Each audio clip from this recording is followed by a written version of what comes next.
The supply and demand are in balance right now, but after the halving in April, the supply gets cut in half, and after the set of spot ETFs come online, the demand's got at least double.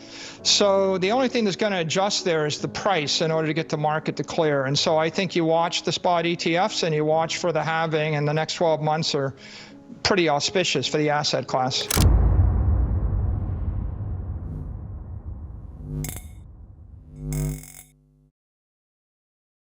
Today we are joined by Michael Saylor, who shares his insights into the price action and market dynamics for Bitcoin and why he's bullish in 2023. Saylor's positive sentiment is firmly rooted in two key factors: the upcoming Bitcoin halving event set for April and the impending approval of a Bitcoin spot ETF by the US Securities and Exchange Commission.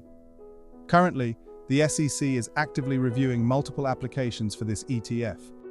Thanks to BlackRock's significant influence, there's an increasingly strong belief that, in the not-too-distant future, we'll witness the approval of at least one Bitcoin spot ETF.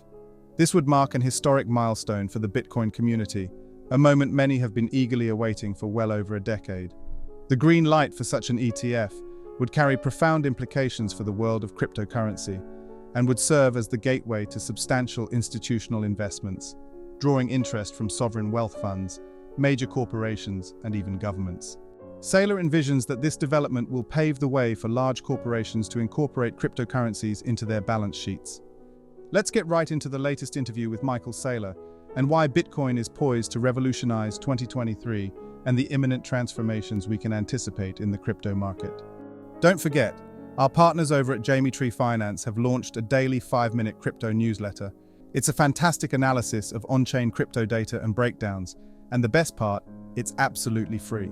So to give out as much value to you as possible, we're sending out a 5-minute daily newsletter which will cover expert predictions, breakdowns of on-chain crypto data, and any breaking news that you need to know, all in a nutshell. Click the first link in the description and enter your email to join over 5,000 others in becoming a better crypto investor right now. Most corporations are being torn apart by these twin forces of inflation from the government and then technology-driven deflation. So if you're a Main Street company, you're forced to fight for your survival with one hand tied behind your back. If you're going to keep up with the Magnificent Seven, you're going to have to grow your revenues and cash flows 20% a year or faster ad infinitum. So there's 7 companies that generate all the shareholder returns. There's 7,000 companies can't keep up. What we did in August of 2020 was recognize that there's no way we're going to outgrow Google and Microsoft and Apple Computer as a mid-sized software company. So we started looking to do an acquisition of a high-growth digital monopoly of our own. And we realized that Bitcoin is like a high-tech dominant digital network growing at 40 or 50% a year. And so we bought it. It's kept growing 40 or 50% a year. And now we're using our balance sheet to grow the company as well as our P&L. We're the first BEI company to incorporate artificial intelligence into our product. And so we're feeding it to our customers. They love it. It allows them to build applications faster, and it gives them answers faster.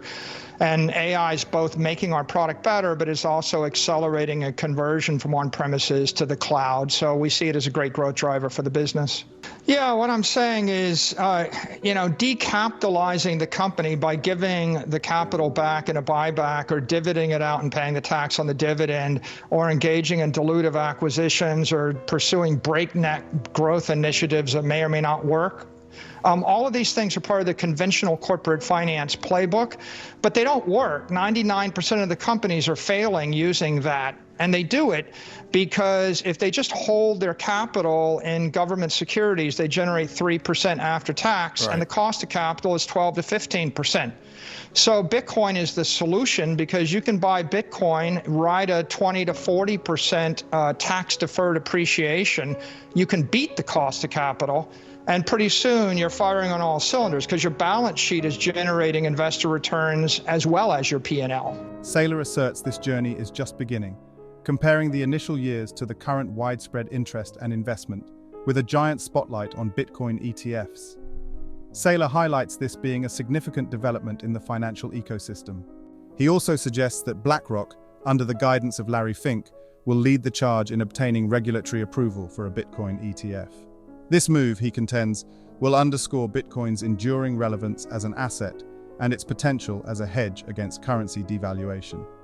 You know, well, we believe Bitcoin's the apex property of the human race. It's up 145% in the past 3 years versus the S&P 37%. You know, and it's engineered to be better gold than gold, and it's a big tech monopoly, but without the company attached. So I believe that there's massive institutional demand for Bitcoin exposure. MicroStrategy is building its balance sheet so we can accommodate institutions that want to get on board. Speaking of that, a lot of the same institutions that hated Bitcoin, many of them not only just getting on board, they're becoming advocates. I mean, now I hear people say negative things about Bitcoin, and some of these institutions chime in and say, no, it's a good investment. Well, it's the first digital commodity that's been invented in 5,000 years. And so it's understandable that until you understand it, an intelligent person will be and should be skeptical. But once people understand Bitcoin, they think, oh, I just have to be part of this movement. The fact that Bitcoin, the protocol, is an open protocol like the English language or like mathematics that's available to the entire human race. It's also like fire or like electricity. And when we point to people that burn themselves or shock themselves because they misused fire or they misused electricity, that doesn't mean that electricity and fire aren't useful. Bitcoin is an empowerment for the entire human race, but people will, from time to time, misuse it. And when they do, you know, their companies will suffer. Bitcoin's going to be more exciting than ever in the coming 12 months. We went through a difficult year in 2022.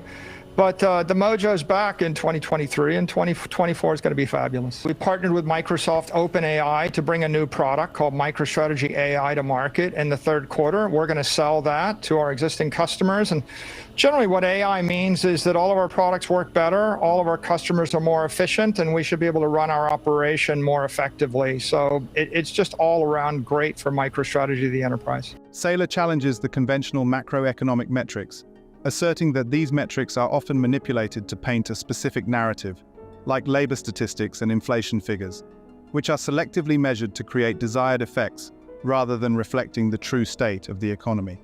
In this context, Bitcoin emerges as an alternative, detached from the manipulations of the conventional economic sphere. Saylor also highlights that established corporations like Apple, Amazon, and Google will use their established relationships acquired over decades to swiftly acquire substantial amounts of Bitcoin through a spot ETF, bypassing the cumbersome processes involved in procuring the actual commodity. This disparity underscores the transformative power of cryptocurrencies in traditional financial institutions. Michael Saylor underscores the importance of embracing digital currencies as the economic landscape is changing rapidly, and urges investors to leverage Bitcoin's potential to secure a more prosperous financial future. What do you think about the latest interview with Michael Saylor? And how do you think Bitcoin's trajectory in the coming months will impact the crypto market and the world of investing? Comment down below. Thanks so much for watching. Don't forget to hit the like button and subscribe for more content just like this. We'll see you in the next video.